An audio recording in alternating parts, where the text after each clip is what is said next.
तो जय हिंद दोस्तों, दरअसल ये सुन के आप लोग की भी आज होश उड़ने वाले हैं कि रशिया ने भारत को अपने S-500 एयर डिफेंस सिस्टम को फिलहाल के लिए बेचने से बिल्कुल मना कर दिया। लेकिन इन सब के बीच ही रशिया के सबसे बड़े शैतानी रक्षक को लेकर यूरोप और अमेरिका में एक भयंकर जंग छिड़ गई है, क्योंकि एक तरफ यूरोपीय देशों ने भारत में रशिया के S-400 एयर डिफेंस सिस्टम पर हमला किया है, तो वहीं पहली बार अमेरिका ने सिंदूर ऑपरेशन के बाद भारत की जीत का ऐलान किया है। और ये खबर इसलिए भी मजेदार है क्योंकि ये वही अमेरिका है जिसका राष्ट्रपति पिछले 6 महीने में ही 70 बार ये ऐलान कर चुका है कि उसने ही भारत पाकिस्तान के युद्ध को रुकवाया था। और रिसेंटली भिखारी पाकिस्तान को $686 मिलियन का एक बड़ा राहत पैकेज भी भेजा है। लेकिन उसके बावजूद जिस तरीके से अमेरिका ने भारत की जीत का ऐलान किया है वो अपने आप में किसी ऐतिहासिक पल से कम नहीं है। और इन सभी घटनाओं के बीच रूस ने एक ऐसा धमाका कर दिया है जिसकी गूंज ने पूरी दुनिया को हिला के रख दिया है। आइए अब आपको बता दें कि अचानक से जियोपॉलिटिकल वर्ल्ड में कैसे इतनी बड़ी उथल पुथल मची हुई है। क्यों भारत को मिलने वाले S-400 को लेकर अमेरिका और यूरोपीय देश आपस में भिड़ गए हैं और रूस ने क्या ऐलान किया है। देखो वीडियो बेहद ही धमाकेदार है, इसलिए वीडियो को बिल्कुल मिस मत करना। और अगर चैनल पे पहली बार आए और अभी तक आप लोगों ने चैनल को सब्सक्राइब नहीं किया तो सबसे पहले चैनल को सब्सक्राइब कर लो, बेल आइकन को प्रेस कर लो और वीडियो पर भी लाइक शेयर एंड कमेंट करना मत भूलिएगा। आपको बता दें कि सिंदूर ऑपरेशन के 6 महीने बाद अब अचानक से ऑपरेशन सिंदूर को लेकर जियोपॉलिटिकल वर्ल्ड एक बार फिर से गर्म हो गया है। और वो भी इसलिए जब यूरोपीय देश भारत के S-400 एयर डिफेंस सिस्टम पर हमले कर रहे हैं, वहीं अमेरिका ने पहली बार S-400 और ब्रह्मोस की वजह से भारत की जीत का ऐलान कर दिया है। आइए सबसे पहले बात कर लेते हैं कि आखिर यूरोपीय देशों को भारत के S-400 एयर डिफेंस सिस्टम से दिक्कत क्या है। उसके बाद में आपको बताएंगे कि अमेरिका ने क्या कहा और रशिया ने क्या कहा है। आपको बता दें कि सिंदूर ऑपरेशन के बाद से पहला मौका है जब अमेरिका भारत के समर्थन में उतरा है। लेकिन यूरोपीय देशों ने हमला सिंदूर ऑपरेशन पर नहीं बल्कि भारत को मिलने वाले S-400 एयर डिफेंस सिस्टम पर किया है। और ये सब इसलिए किया है क्योंकि भारत रशिया से S-400 एयर डिफेंस सिस्टम की और स्क्वाड्रन खरीदने की तैयारी कर रहा है। अब इसी को लेकर यूरोपीय देशों ने S-400 एयर डिफेंस सिस्टम पर यह बड़ा हमला कर दिया। अब समझने के लिए सबसे पहले ये आर्टिकल देखो, उसके बाद आप लोग को डिटेल में समझा दें कि आखिर यूरोपीय देश चाहते क्या हैं। दरअसल आर्टिकल में साफ है कि India should carefully resist S-400 as battlefield resilience says रूसी एक्सपर्ट। आपको बता दें कि यहाँ पर रूसी का मतलब रशिया से नहीं है बल्कि रूसी एक लंदन बेस्ड इंस्टीट्यूट है जिसे रॉयल यूनाइटेड सर्विस इंस्टीट्यूट के नाम से भी जाना जाता है।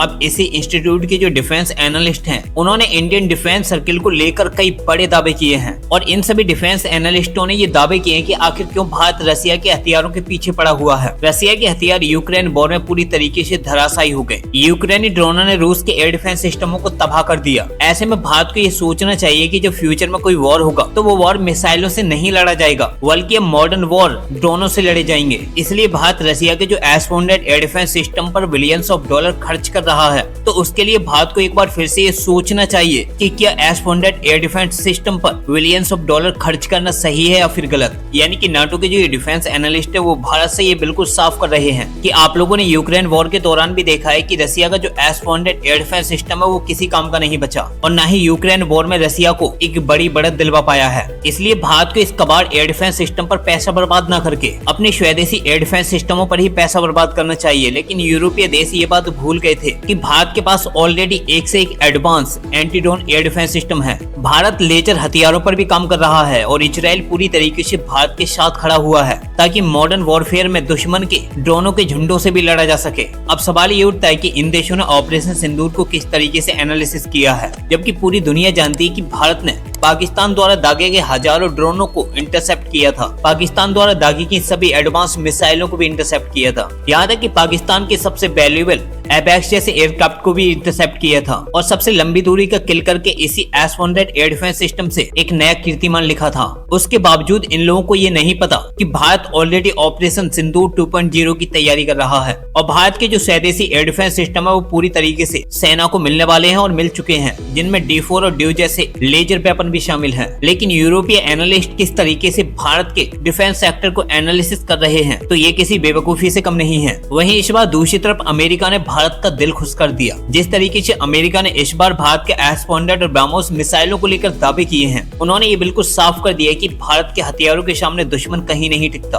आपको बता दें कि यूएस के जो डिफेंस एनालिस्ट हैं वो भी ऑपरेशन सिंदूर को एनालिसिस कर रहे हैं। लेकिन 6 महीने बीत जाने के बाद भी अमेरिका की तरफ से ऑपरेशन सिंदूर को लेकर कोई बड़ा स्टेटमेंट नहीं आया था। लेकिन एक लंबे इंतजार के बाद आखिरकार अब अमेरिकी डिफेंस एनालिस्टों ने भी एक बड़ा दावा कर दिया और साफ कर दिया कि ऑपरेशन सिंदूर के दौरान भारत ने पूरी तरीके से भिखारी भिखारी पाकिस्तान पर बढ़त बना ली थी और हर क्षेत्र में डोमिनेंस हासिल करके भिखारी पाकिस्तान को घुटनों पर ला दिया था। वो तो गनीमत रही कि डोनाल्ड ट्रंप ने पाकिस्तान पर दबाव बना के भारत से सीज फायर की अपील की थी, जिसके बाद भारत ने भिखारी पाकिस्तान को माफ करते हुए सीज फायर को एक्सेप्ट किया था। लेकिन यहाँ पर भारत ने एक बात बिल्कुल साफ कर दी थी कि डोनाल्ड ट्रंप ने किसी भी टाइप का भारत और पाकिस्तान का युद्ध नहीं रुकवाया। भारत और पाकिस्तान का जो युद्ध रुका था वो दोनों ही देशों की बातचीत के जरिए ही रुका था और यही वजह थी कि Donald Trump PM Modi ji के बयानों से इतना वॉक लग गया था कि उसने भारत के साथ ट्रेड वॉर भी शुरू कर दिया। भारत पर 50% तक टैरिफ लगा दिए और अब भारत के चावल तक पर और भी टैरिफ लगाने की तैयारी कर रहा है। अब इन सब के बीच ही जिस तरीके से अमेरिका के डिफेंस एनालिस्टों ने ये दावा किया है कि भारत ने ऑपरेशन सिंदूर के दौरान पूरी तरीके से भिखारी पाकिस्तान पर डोमिनेंस हासिल कर ली थी, तो इन दावों ने एक बार फिर से हर किसी को चौंका दिया। आप लोग पहले ये आर्टिकल देखो। आर्टिकल में साफ है कि Chinese HQ-9B air defence failed in combat while India's S-100 and BrahMos dominated, says American analyst. आपको बता दें कि अमेरिका के जो सीनियर नेशनल सिक्योरिटी एडिटर हैं ब्रैंडन जे वेचर्ट, उन्होंने चाइना द्वारा भिखारी पाकिस्तान को सप्लाई किए गए HQ-9B एयर डिफेंस सिस्टम को लेकर सबसे बड़ा दावा कर दिया। सबसे पहले तो अमेरिकी एनालिस्ट ने यह दावा किया कि चाइना ने जो HQ-9B पाकिस्तान को सप्लाई किया था उसकी भारत ने धज्जियां उड़ा दी थी और उसे पूरी तरीके से डिस्ट्रॉय कर दिया था। और इस बड़े इंसिडेंट के बाद भिखारी पाकिस्तान पूरी तरीके से घुटनों पर आ गया था, क्योंकि इसके बाद भारत ने अपने S-100 से लेकर ब्रह्मोस मिसाइलों को पूरी तरीके से ऑपरेशनल कर दिया था।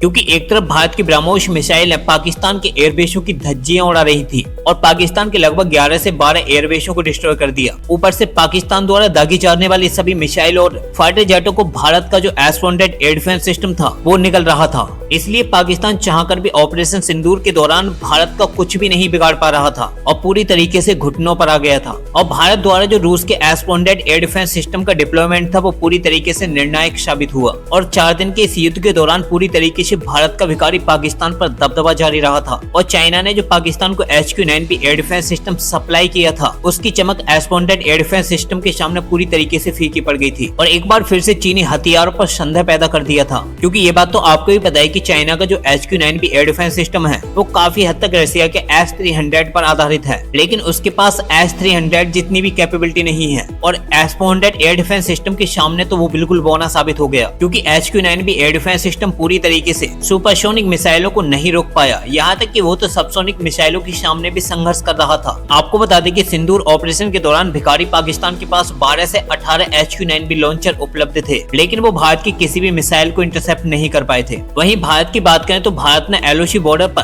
तकरीबन 25 से 30 S-100 के लॉन्चर से डिप्लॉय कर रखे थे, जिनके सामने पाकिस्तान बेबस हो गया। और यही वजह है कि भारत अब लार्ज स्केल पर S-100 एयर डिफेंस सिस्टम की रशिया के साथ डील करने की तैयारी कर रहा है। क्योंकि सिंदूर ऑपरेशन के दौरान S-100 एयर डिफेंस सिस्टम ने जो रिजल्ट दिए हैं वो काबिले तारीफ है। और अब रूस के डिफेंस एनालिस्टों ने भी भारत द्वारा इस्तेमाल किए गए S-100 एयर डिफेंस सिस्टम को लेकर कई बड़े दावे किए। आप लोग पहले ये आर्टिकल देखो जिसमें साफ है कि Ukraine war lesson support IAF's long range S-100 engagement claims, says Russian analyst. यानी कि रशिया के डिफेंस एनालिस्टों ने ये बिल्कुल साफ कर दिया है कि हमने जिस तरीके से S-100 एयर डिफेंस सिस्टम से यूक्रेन युद्ध में रिजल्ट हासिल किए हैं उनसे हम इस बात से बिल्कुल भी मना नहीं कर सकते कि भारत ने 314 किलोमीटर दूर पाकिस्तान के एबैक्स एयरक्राफ्ट को शूट डाउन किया था। इसलिए भारत के जो ये दावे हैं वो पूरी तरीके से सच हैं और इन दावों को बिल्कुल भी नकारा नहीं जा सकता। और साथ ही साथ रशिया ने एक और दावा ये कर दिया कि अब हम भारत को जो भी S-100 एयर डिफेंस सिस्टम की डिलीवरी करेंगे वो बेहद ही एडवांस होने वाले हैं। अब तक हमने भारत को जो S-100 की डिलीवरी की है तो उनकी कंपेयर में अब जो डिलीवरी होगी वो बेहद ही अपग्रेडेड वर्जन होगा।